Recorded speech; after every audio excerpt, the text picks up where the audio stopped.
Hello, welcome to Ennara Reacts. Today I am watching another video from the Fat Electrician.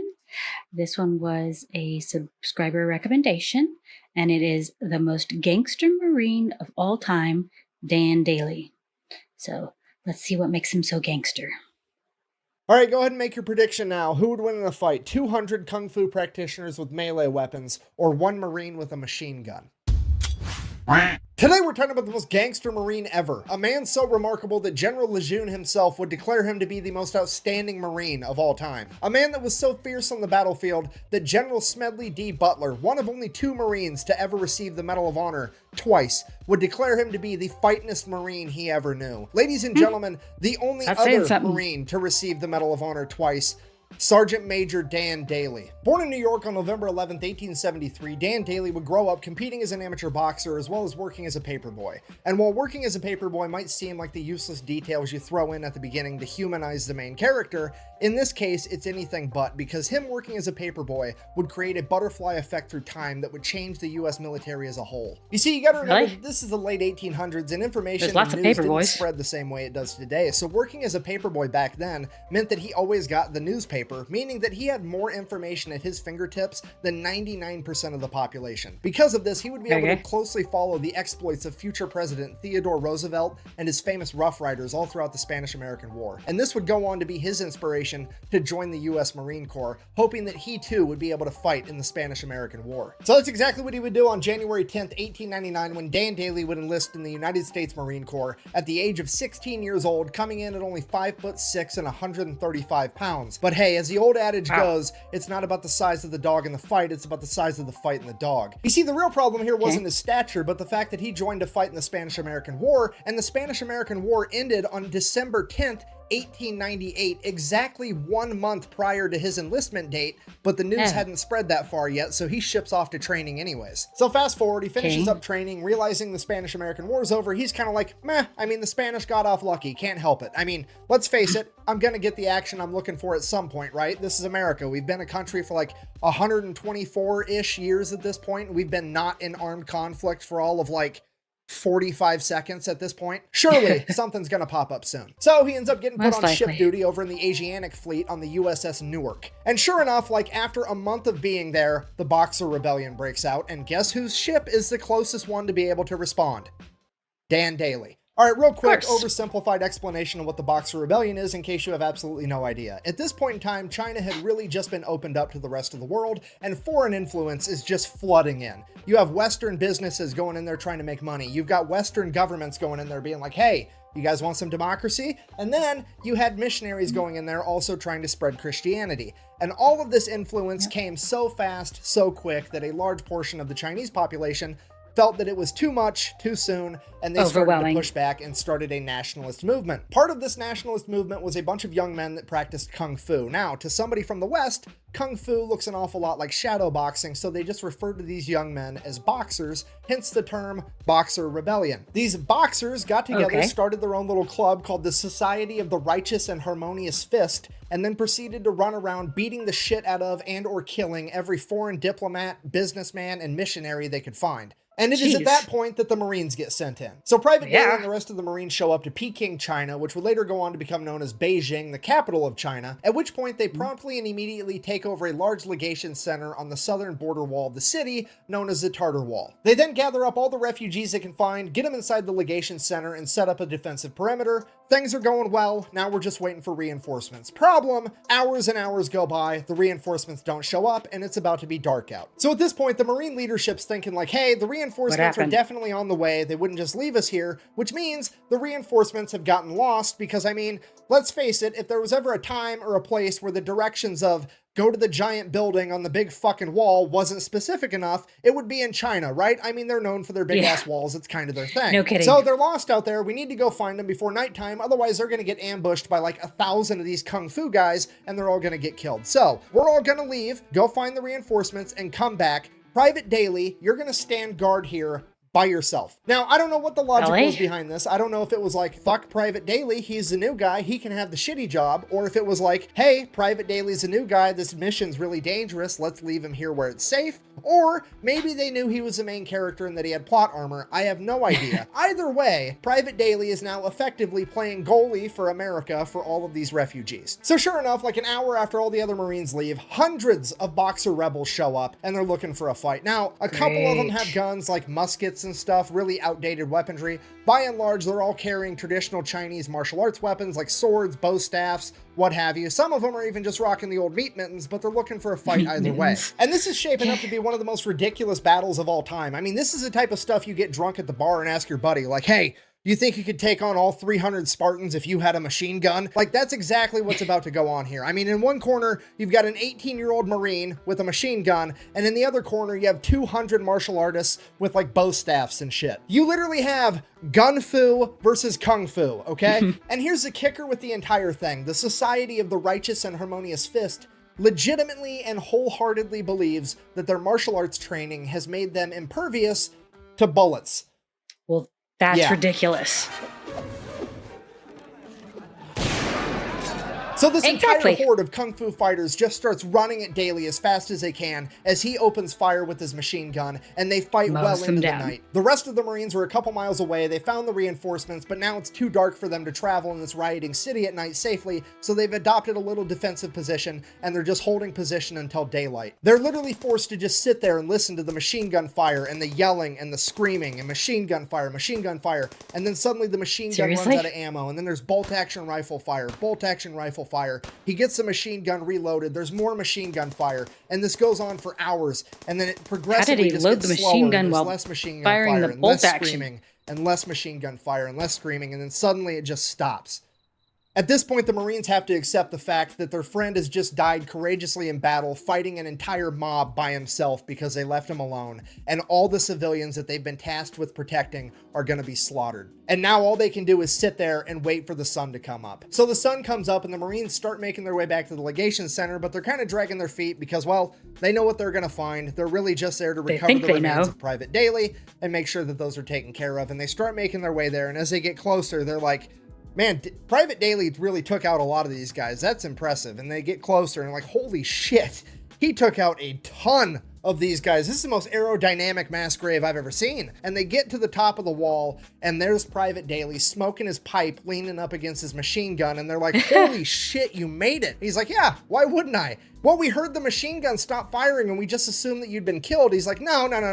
Ran out of targets. Quit firing because they quit coming. Dan Daly has effectively pulled off the impossible. He has single-handedly defeated 200 rebels by himself, saving all of the civilians as well as saving the day. All the Marines are like, holy shit, we're going to nominate this guy for the Medal of Honor because this is incredible. All the businessmen and the delegates are like, oh my God, we've seen what one Marine can do, and now we've got 1,200 Marines. We're definitely going to make it out of this alive. Hooray. And all the missionaries are like, oh my God, this is not what we meant when we said we wanted to make these people more holy. Shortly after this, Dan Daly would be awarded his first Medal of Honor for the battle, and then he would go on to continue serving in the Marine Corps as if nothing had happened. Okay, fast forward 15 years, now Gunnery Sergeant Daly has been involved in every military conflict the U.S. has for the past 2 decades. He is one of the most experienced combat veterans in the entire U.S. military, and he is a living legend in the Marine Corps. And on October 24th of 1915, Gunnery Sergeant Daly would find himself leading a platoon of men through Haiti during the Cocos Rebellion. Just after his entire company would cross a river, his entire company would be attacked on all 3 sides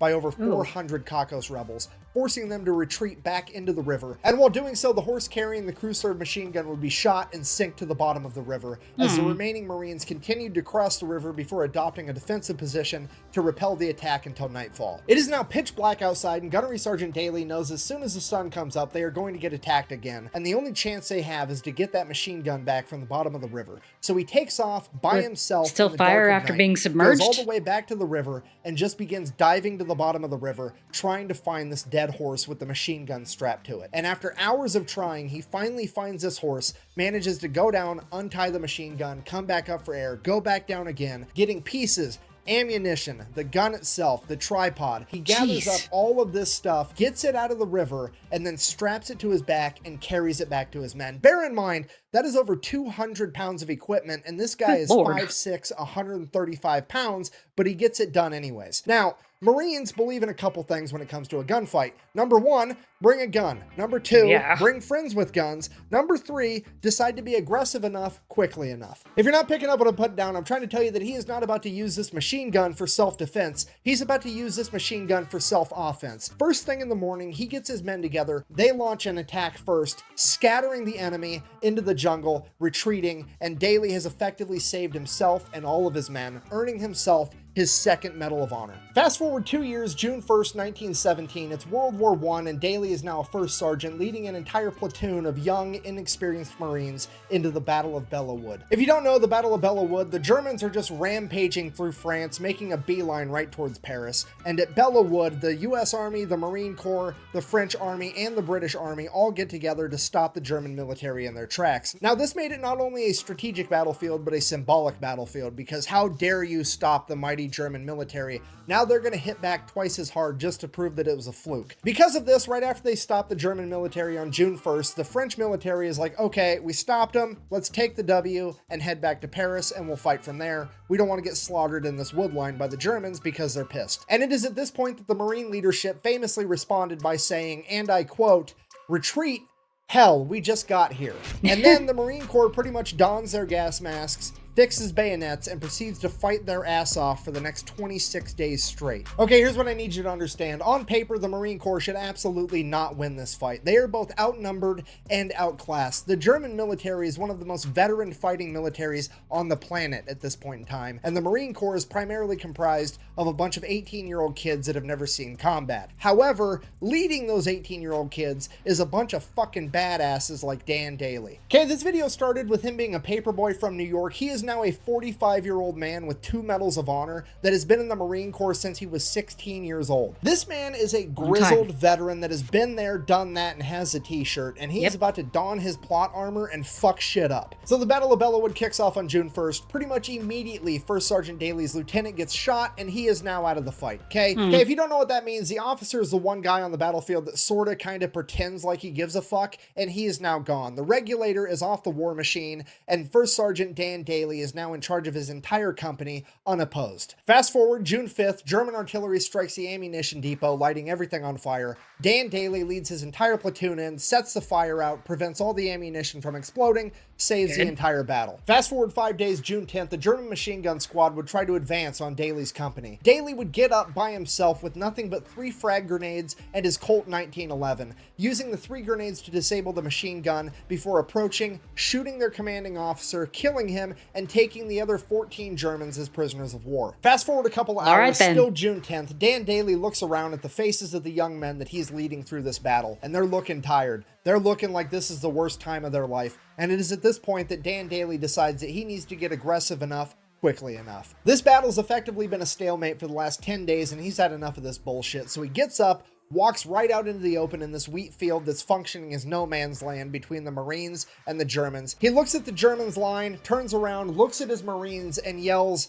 "Come on, you sons of bitches, do you want to live forever?" before charging at the German line. All of his Marines, that's Dan fucking Daly, were gonna follow him, so they charged too. In an act of pure hyper-aggression, Dan Daly's company would catch the Germans off guard and would actually manage to punch through their line, causing all the other Marines to become hyper-aggressive and attack as well, effectively setting off a chain reaction that would lead to the Marine Corps pushing the Germans all the way out of Belleau Wood over the course of the next 16 days, where on June 26, American High Command would receive a single telegram, and I quote, "Woods, now Marine Corps entirely," giving America its first win in World War I and the Marine Corps its new moniker. Due to the blatant hyper-aggression of the Marines, the Germans began calling them the Teufelhunden, or the Devil Dogs. And it's all because of the actions of First Sergeant Dan Daly. After the Battle of Belleau Wood, Daly would continue to serve throughout World War I until on the 11th hour of the 11th day of the 11th month of 1918, the Germans would surrender, effectively ending World War